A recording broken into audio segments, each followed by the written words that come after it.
Hello student, তোমরা কেমন আছো? আশা করি তোমরা সবাই ভালো আছো। তোমাদের জন্য আমার এই ক্লাসটি হলো পর্ষদ test paper physical science, page number 274-75, যার প্রশ্নের উত্তরগুলো দেবো সেগুলো হচ্ছে গ্রুপ সি, স্কুলের নাম হচ্ছে মোরাপাই এসটি প্যাট্রিক হাই স্কুল। চলো লেটস গো। আর আজকে আমার এই ক্লাসটি শুরু করার আগে তোমাদেরকে বলবো, যারা আমার চ্যানেলে নতুন এসেছো তোমরা অবশ্যই আমার এই চ্যানেলটিকে সাবস্ক্রাইব করে রাখবে। চলো লেটস গো।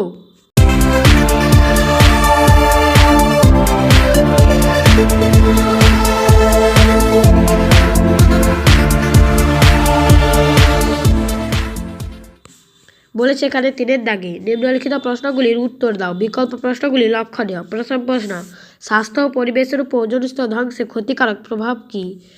এখানে তোমাদের প্রথমে একটু ভূমিকা লিখতে হবে যে ওজোন স্তর সূর্য থেকে আগত ক্ষতিকর অতিবেগুনি রশ্মির প্রভাবে পৃথিবীকে রক্ষা করে। ওজোন স্তর না থাকলে অতিবেগুনি রশ্মি সরাসরি ভূপৃষ্ঠে এসে পড়তো, যার ফলে পৃথিবীর জীবজগতের অস্তিত্ব বিপন্ন হতো। বর্তমানে মানুষের বিভিন্ন ক্রিয়াকলাপের ফলে ওজোন স্তর ক্রমশ ক্ষয়প্রাপ্ত হচ্ছে এবং এর ফলস্বরূপ পৃথিবীর জীবজগৎ তথা সমগ্র পরিবেশ বিভিন্ন সমস্যার সম্মুখীন হচ্ছে। যেমন নাম্বার 1, জীবকুলের উপর প্রভাব। অতিবেগুনি রশ্মির প্রভাবে বীজের অঙ্কুরোদ্গম প্রক্রিয়া বিঘ্নিত হবে, উদ্ভিদের সালোকসংশ্লেষ প্রক্রিয়া ব্যাহত হবে, শস্যের উৎপাদন হ্রাস পাবে, জলাশয় ফাইটোপ্লাঙ্কটনের সালোকসংশ্লেষ ব্যাহত হবে, জলজ প্রাণীদের অস্তিত্ব বিপন্ন হবে। আর দ্বিতীয়তে দেওয়া আছে যে রোগের প্রাদুর্ভাব। অতিবেগুনি রশ্মি বিনা বাধায় পৃথিবীতে এসে পড়লে তার প্রভাবে ত্বকে ক্যান্সার সহ বিভিন্ন রোগ হবে, চোখে অসময় ছানি পড়বে। এছাড়া প্রাণীদের প্রজনন ক্ষমতা ও রোগ প্রতিরোধ ক্ষমতা কমে যাবে। তৃতীয় যে পয়েন্ট করবে যে পরিবেশের উপর প্রভাব। সূর্যালোকে অতিবেগুনি রশ্মি ওজোন স্তর শোষিত না হলে ভূপৃষ্ঠে আপতিত হয়ে ভূপৃষ্ঠের উষ্ণতা বৃদ্ধি করবে। ফলে মেরু অঞ্চলের বরফ গলে সমুদ্রের জলতল বৃদ্ধি পাবে ও সমুদ্র তীরবর্তী অঞ্চল প্লাবিত হবে। এছাড়াও জলবায়ুর ব্যাপক পরিবর্তন ঘটবে। এরপর বাদে দ্বিতীয় প্রশ্ন একটা অঙ্ক দেওয়া আছে। বলেছে যে 57 সেমি পারদর্শনের চাপে 27 ডিগ্রি সেলসিয়াস উষ্ণতায় 2.2 গ্রাম কার্বন ডাইঅক্সাইডের আয়তন নির্ণয় করো। যেখানে আর সমান দেওয়া আছে 0.082 litre into atmosphere into mole to the -1 kelvin to the -1। আমি -1 না লিখে বাই দিয়ে লিখে দিয়েছি। এখানে তোমাদের উত্তরটি হবে যে চাপ P সমান 57 সেমি, উষ্ণতা T সমান 27 + 273 কেস অর্থাৎ কেলভিন সমান 300 কেলভিন, W সমান 2.2 গ্রাম, M সমান 44 গ্রাম, আর V সমান ওয়াট। আর আর সমান কত দেওয়া আছে না 0.082 litre into atmosphere into mole to the -1 kelvin to the power -1। অতএব আমরা জানি কি PV = W/M ইন্টু RT, RTটা উপরে গুণ হবে। এরপরে আমরা মান বসিয়ে দিই। ভির মান কত ছিল এখানে না 57, তাই 57। আর যেহেতু ভির মান ওয়াট দেওয়া আছে তাই এখানে ভি যেমন আছে তেমন ভি লিখে রাখবো। তাহলে 57 ভি = এরপরে কী দেওয়া আছে তোমাদের যদি আমি দেখাই, এখানে লিখে দেওয়া আছে যে ডাব্লুর মান কত না এখানে 2.2 গ্রাম, তাই 2.2 বাই এম এর মান কত না 44, তাই 44 গুণিতক আর এর মান কত হয়েছে। আর এর মান এখানে আমরা দেখছি যে 0.082 অর্থাৎ 82/1000, তাই এখানে লিখে দেওয়া আছে 82/1000 গুণিতক এখানে টির মান কত না 300 কেলভিন, তাই এটি হবে 300 কেলভিন। তাহলে যদি আমরা এরপরে যদি ভির মান বের করি তাহলে এটি হবে 123/100 সমান 1.223 লিটার। এরপরে অথবা প্রশ্ন, নির্দিষ্ট ভরের কোনো গ্যাসের তাপমাত্রা 27 ডিগ্রি সেলসিয়াস, কত ডিগ্রি সেলসিয়াস তাপমাত্রায় ওই গ্যাসের আয়তন দ্বিগুণ হবে যদি চাপ স্থির থাকে? গ্যাসের প্রাথমিক তাপমাত্রা T1 সমান 27 + 273 সমান 300 কেলভিন ও প্রাথমিক আয়তন V1 সমান V।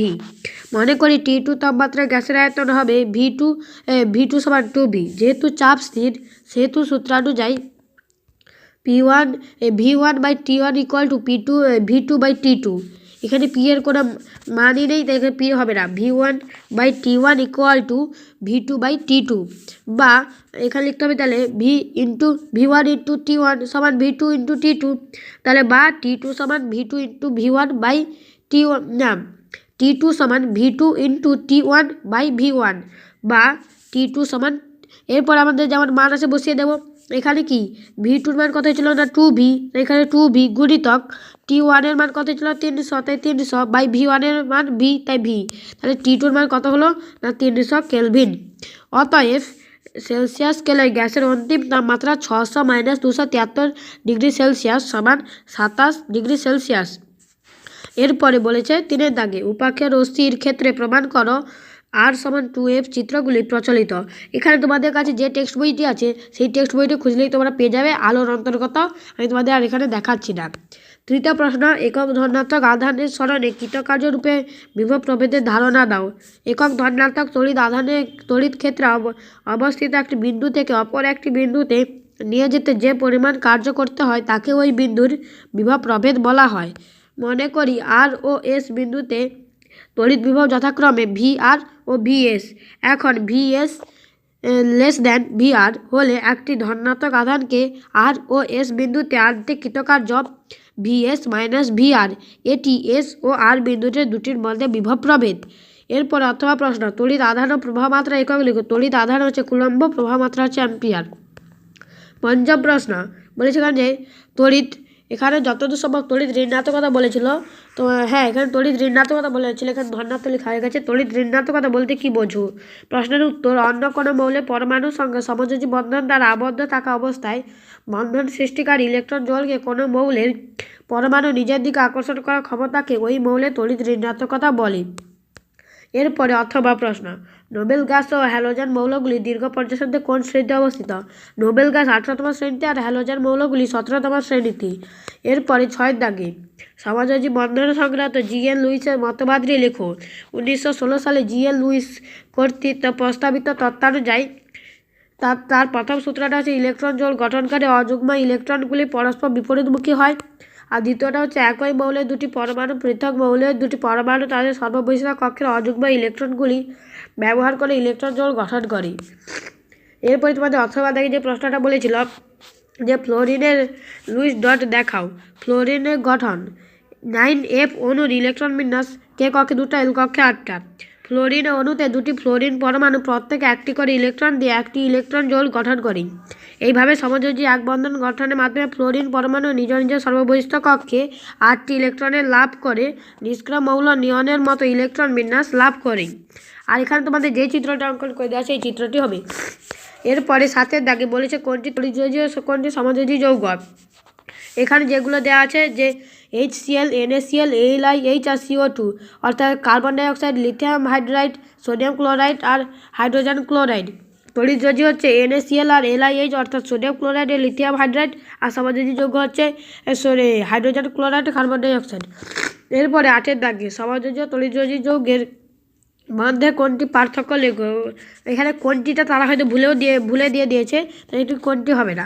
প্রথম পার্থক্য যে গলনাঙ্ক স্ফুটনাঙ্ক। আয়নের যৌগগুলি গলনাঙ্ক স্ফুটনাঙ্ক বেশি হয়, সমযোজী যৌগগুলি গলনাঙ্ক স্ফুটনাঙ্ক অপেক্ষাকৃত কম হয়। এরপরে দ্রাব্যতা। আয়নের যৌগগুলি জল বা অন্যান্য দ্রাবকের দ্রাব্য, আর সমযোজী যৌগগুলি অধ্রুব বা জৈব দ্রাবকের দ্রাব্য। এরপরে নবম প্রশ্ন বলেছে একটি মৃদু একটি তীব্র তড়িৎ বিশ্লেষ্যের উদাহরণ দাও। একটা মৃদু তড়িৎ বিশ্লেষ্য হচ্ছে NH4OH, একটি তীব্র তড়িৎ বিশ্লেষ্য হচ্ছে NaCl। এরপরে 9 অথবা, তড়িৎ বিশ্লেষণে ক্যাথোড ও অ্যানোডে কী উৎপন্ন হয়? ক্যাথোডে হাইড্রোজেন, অ্যানোডে অক্সিজেন। ছাত্রছাত্রীরা ক্লাসটি শেষ পর্যন্ত দেখার জন্য অসংখ্য ধন্যবাদ। ভালো লাগলে লাইক করে দেবে, কমেন্ট করবে, শেয়ার করবে, এবং তোমরা যারা আমার চ্যানেলে নতুন এসেছো তোমরা অবশ্যই আমার চ্যানেলটিকে সাবস্ক্রাইব করে রাখবে। আজকের মতো এখানে আমি ক্লাসটিকে শেষ করলাম। দেখা হবে পরের ক্লাসে। ততক্ষণ তোমরা সবাই ভালো থাকবে, সুস্থ থাকবে।